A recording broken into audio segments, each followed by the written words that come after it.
Good day, everyone. I was born and raised in Detroit. Growing up there, I saw people like me running things. This is a courtroom, not a circus, so we're gonna calm down. I'm sorry. What I found there was a passion that I didn't know existed. This is the bottom line. I'm excited to free fall into the limitless possibilities with we the people. So many are fearful of the law. They think it's something that works against them. I think you need to begin to accept responsibility for your mistakes. We are the people. Clara Rodriguez claims she spent thousands on therapy after the defendant showed up claiming that he's her grandson. All rise. David Martinez says his mother told him that the plaintiff's now deceased son is his biological father and he just wants the truth. Court is now in session. The Honorable Judge Lauren Lake presiding. You may be seated. Hello, Your Honor. Hello, thank you, Sean. Good day, everyone. Good day. This is the case of Rodriguez versus Martinez. Ms. Rodriguez, you say the defendant really just wants access to your estate and has caused you emotional distress. Is that correct? That is correct. Mr. Martinez, you say all you want to do is confirm paternity and find out your true identity, and it's not about the inheritance. Yes, that's true. Thank you so much. I'll start with you. Plaintiff, Ms. Rodriguez, you're saying this young man has caused you emotional distress. Tell the court what's been going on. Yes, Your Honor. This young man has began appearing outside of my home in Santa Monica.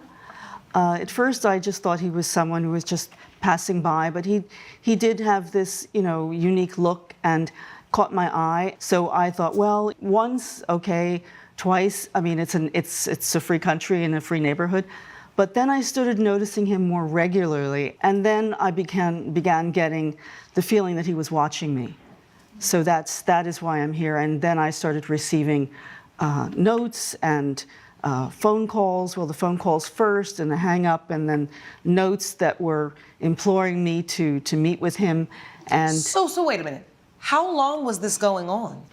A couple of months. So he would just kind of be near your house?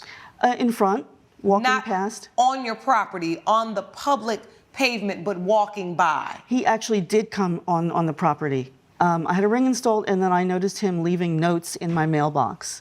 And what did the notes say? Well, the notes came after the phone calls, and they were asking me to meet with him. He wanted to know if we were related. All right, so the truth is, he was walking by, he was near you, he was looking, but he also made his intentions known. Yes. I think we could be related. Yes. And how was he saying he thought he could be related to you? He claimed to be the son of my departed son. Clara's testimony is doing two things at once, and that is why it hits so hard.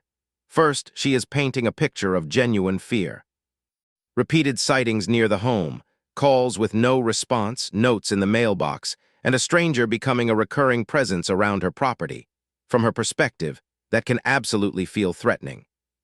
But second, and this is the part that changes the tone, she also admits she did not believe he was malicious.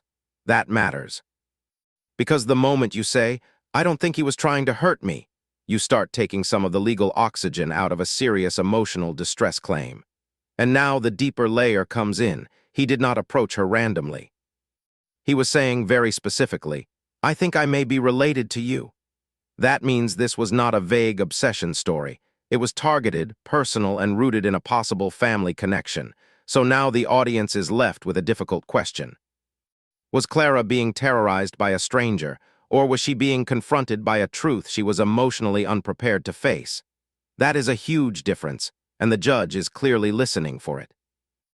Okay, so you've lost your son. I'm very Yes. sorry for your loss. Thank you. I don't feel that he was malicious. I don't feel that, but I am here for closure, and I think we both need to know the truth. I want to ask you, Mr. Martinez. Ms. Rodriguez said she saw you near her home. What took you so long? Why did it take a few months? Were you trying to look at her to see if you saw any resemblance? What was your plan? Well, how it first started was I started giving her phone calls, And then she expressed how she didn't want to receive my phone calls anymore. But I know in my heart that Michael Henderson is my father, because my mother would always tell me that, oh, this is my father. She was showing me pictures, and I believe that. But then recently she just passed away, and then I just felt kind of lonely. And I looked online for this Michael Henderson, and that's when I learned that he passed away. And his only relative was Miss Rodriguez. And so your mother has passed? Yes. I'm very sorry for your loss as well. And so she left you with a name? Yes, she was showing me pictures of Michael Henderson all the time, and that's who I believed was my father. And she always said, this is your father? Yes.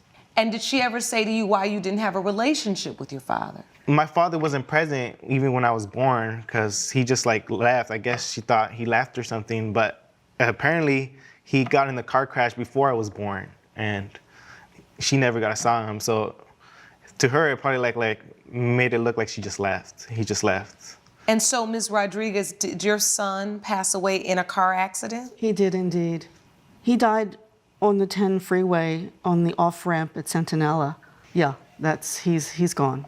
He's gone. And so had you ever heard of Mr. Martinez's mother? Did you know your son to have had a relationship with, what was your mother's name? It's Maria. Maria.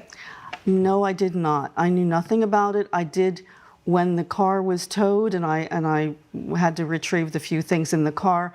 There were female sunglasses, there were a few ladies' articles, but there was no name. Okay. I know that he was dating someone, but I did not know who, and we're kind of a private family. I respected his privacy, and that was part of the reason why he felt comfortable living with me. He knew that I wasn't going to interfere. Coming up. Did you ever think, let me sit down and talk to this young man? Why is he near me? Why does he think my son is his biological father? What made you decide to sue him? If you'll be in the Los Angeles area and want to bring your case to court, call 1-888-552-6878. You're watching Emmy-nominated We the People with Judge Lauren Lake. We're back with the case of Clara Rodriguez, who blames David Martinez for causing emotional distress. So, Mr. Martinez, I see tears in your eyes, and I know you've been through a lot, losing your mother, and then also not knowing who your father is. Can you tell the court what prompted you to try to track down Ms. Rodriguez, and how did you make that connection? Yes, I have a picture that shows what my mom told me was Michael Henderson, and I looked up his information online, and I saw his obituary that he died from a car crash, and his only known relative was Miss Rodriguez. So I was able to dig into where she lived. Now we hit the part where sympathy and discomfort collide. David explains that he searched online, found the obituary, identified Clara as the only known relative, and then tracked down where she lived and how to contact her. From his standpoint, that may have felt like research in service of the truth. From Clara's standpoint, that sounds like a stranger investigating her life and appearing at her home. And that distinction is exactly why this case feels so tense. Intent and impact are not always the same thing. Also, let's be honest. Once someone blocks your number and you keep escalating contact, the situation gets serious fast. Even if the motive is heartfelt, the behavior can still feel invasive. This is where courtroom cases like this become morally complicated. David may not have meant harm, but meaning well does not automatically erase how frightening repeated contact can feel to the other person. So here is the audience question. When someone is looking for the truth about their identity, how far is too far? Is persistence understandable here? Or should he have backed off the moment she made it clear she wanted no contact? And her phone number, and I reached out to call, but she kept blocking my number, and that's when I started coming over, leaving those letters. May I see your evidence, please? And so when you first started getting the calls, Ms. Rodriguez, you blocked the number because you didn't know where they were coming from. Thank you, Sean. Yes, that's correct, Judge. The first time I picked up the call, there was no response. I was one of those hello, and just a little breathing, and I was like, oh, okay. And I hung up. And then it rang again, and I saw it was coming from the same number, and so then I just blocked it because it happens, but yeah. Tell me about when you finally connected. Yeah, I never really answered the calls. I didn't talk to him on the phone. I saw him passing in front of my house. I was out trimming the roses, and I noticed, I was like, oh my God, this guy's back. I was scared. I was just scared. And so then he hurried up and he got into his car and noticed that he was driving a black Mustang, and the last numbers on the plate were 25. And my son had died at 25, and it was 25 years, and it was just too weird. You felt like it was some type of numerical sign. Absolutely. It just came to you when you saw that number 25. Absolutely. And so then what did you do? How did you come in contact with him to have the first conversation? In November, when the Mexicans celebrate the Day of the Dead, I came out on my porch, and there was an altar set up there with the beautiful carnations and, Yes. and the skull and the names of his mother and my son. It was an act of kindness, but I also wasn't sure if it was an act of I don't know, torment. It was extremely emotional for you, I'm sure. Mr. Martinez, did you put that arrangement there? I did do that. It was a tradition me and my mother used to do every year, and this was like the first year she was gone. Was that like an olive branch? Were you trying to say, I don't know if I'm your grandson, I may be? Was it kindness, or was it a way for you to maybe break the ice and get her to talk to you? Yes, it was a kind gesture. Like, I thought she would appreciate it. I didn't think it would make her feel this way. I didn't think I'd end up here. Is this the first time you all have really been in a room together? Or did you ever sit down together? No, we never sat down. We haven't been in a room. I only saw him kind of around the property and pacing back and forth, and I really didn't know. I mean, I had no inkling what his real intentions were. Before bringing this suit, did you ever think, let me sit down and talk to this young man? Why is he leaving flowers at my door? Why is he near me? Why does he think my son is his biological father? My concern was that this was opening a door I wasn't ready to go through, to be honest. I do see something of my son in him, and I don't know if that's delusion or hope or wishfulness, but I just didn't want to go down that road with a stranger. And so your inclination was, I'm going to sue this young man, and I'm going to have him owe me $15,000 because I would rather him pay me for what I believe is the harm he caused me versus actually embrace him and say, if you think my son was your biological father, I'm willing to take a test with you to find out if that's true. I'm truly trying to understand how we got to the suit versus to a solution. I appreciate your perspective. What I was trying to achieve here was, I know that is the most I can sue for. I wanted his attention. I didn't want to be blown off. I wanted him to take this seriously. I wanted him to stop creeping around my house. If he is my grandson, I want a DNA test to prove it. I want this to be clear and here it is, the moment the case really flips. Clara more or less admits that part of filing the lawsuit was to get David's attention, to stop the contact, and to force the issue into a formal setting where DNA testing could finally happen. That is a huge reveal, because now this emotional distress claim starts looking less like a straightforward damages case and more like a legal pressure tactic to bring a deeply personal family question into court. In other words, the suit may not just be about compensation. It may be about control, structure, and forcing a resolution. Now, from a human standpoint, you can understand why someone in Clara's position would want that protection. Courtroom rules create distance. They create order.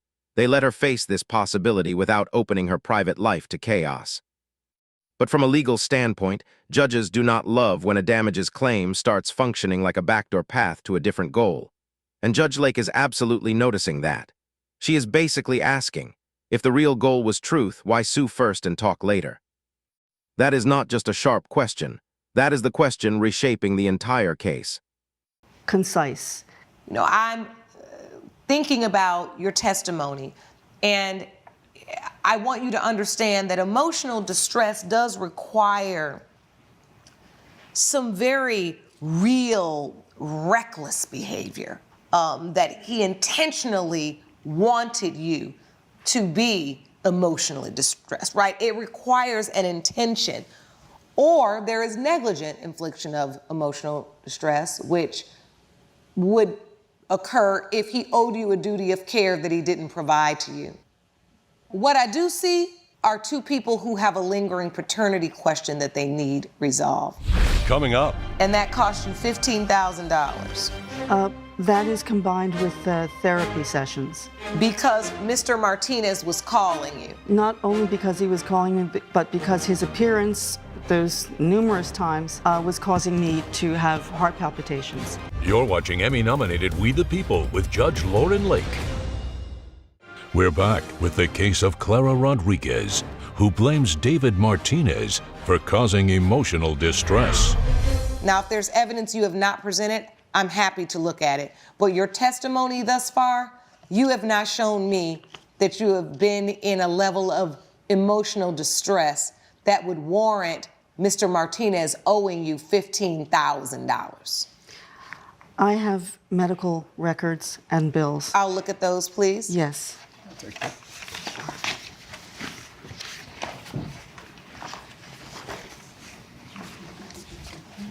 All right, so here are the medical bills you submitted.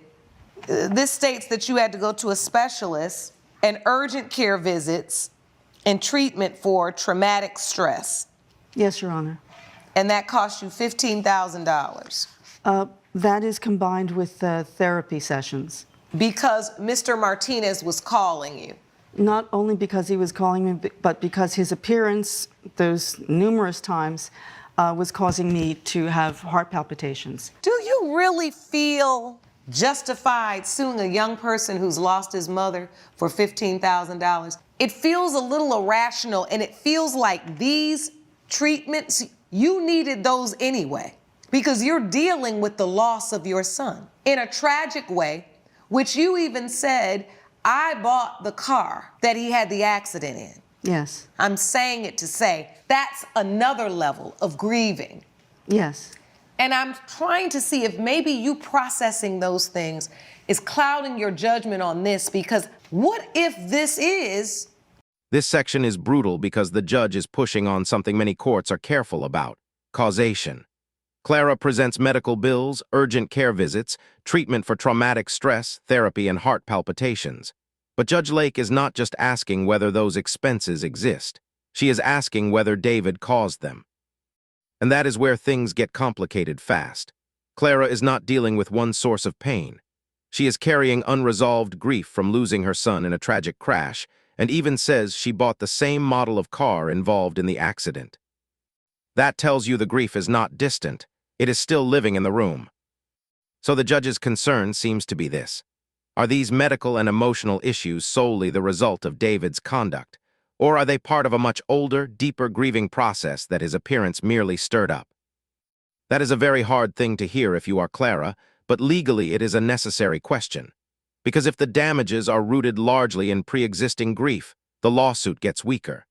This is where sympathy for Clara remains high, but her actual claim starts looking far less convincing. Your grandson. Coming up. Your instinct is to sue him for $15,000 instead of want to get the answer. Your Honor, it is my way of getting the answer. You're watching Emmy-nominated We the People with Judge Lauren Lake. We're back with the case of Clara Rodriguez, who blames David Martinez for causing emotional distress.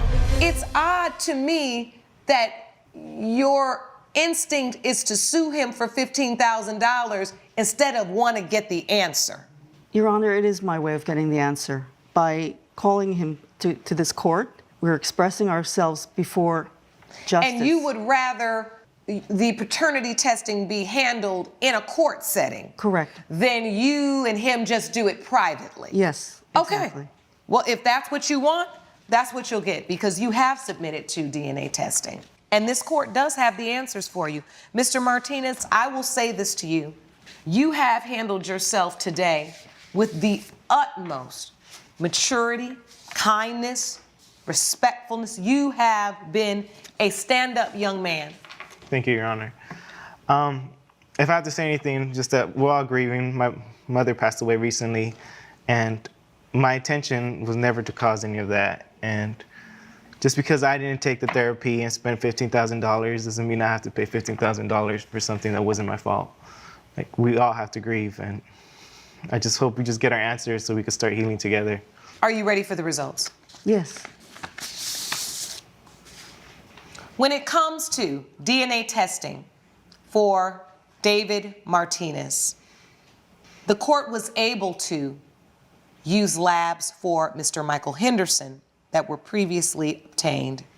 And through the testing, it has been determined by this court, the late Michael Henderson. Judge Lake's verdict when We the People returns. You're watching Emmy-nominated We the People with Judge Lauren Lake. The late Michael Henderson is Mr. Martinez's biological father.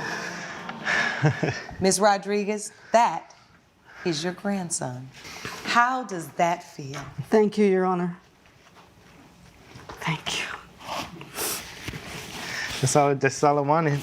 Just want to find out the truth. It is truly my honor to do this. Paternity matters. He may not have gotten to know his biological father, but now he has you as the extension of his father, and you can tell him all about his father, and you can have... And there it is, the moment the entire case was really orbiting from the beginning. The DNA result confirms that Michael Henderson is David Martinez's biological father, which means Clara Rodriguez is, in fact, his grandmother. That is not just a twist. That is the emotional center of the whole case finally cracking open. Everything we have watched, the fear, the suspicion, the grief, the lawsuit, the therapy bills, the blocked calls, the altar, the courtroom tension, it all gets recontextualized in one sentence. He was not chasing a fantasy. He was chasing the truth. Now notice what Judge Lake does beautifully here. She does not just announce the result and move on. She reframes it as legacy. David may never know his biological father directly, but now he has access to the person who can tell him who that man was. And Clara, who lost her son, is suddenly looking at an extension of him. That is why Courtroom TV works when it works. It is not just about winners and losers. Sometimes it is about turning legal procedure into emotional revelation. And this was one of those moments. What a case. Legally, Judge Lake rules in favor of the defendant and dismisses the emotional distress claim, because the evidence simply does not meet the level required to make David financially liable for $15,000. But emotionally, this courtroom delivered something far bigger than a money judgment. It delivered confirmation of paternity, closure after years of uncertainty, and the beginning of a relationship that both sides clearly needed, even if neither one knew how to reach it safely. That is the broader lesson here. Grief can distort behavior, truth can arrive in messy ways, and not every harmful emotional experience turns into a winning legal claim. At the same time, this case is a reminder that boundaries matter. So does identity. So does compassion. Clara's fear was real. David's search was real, and the courtroom became the only place where both realities could finally be heard and resolved. In the end, the lawsuit failed, but the family connection survived, and that may be the most important outcome of all. If you found this case as shocking as we did, make sure to hit that like button, share your thoughts in the comments, and don't forget to subscribe for more jaw-dropping courtroom breakdowns.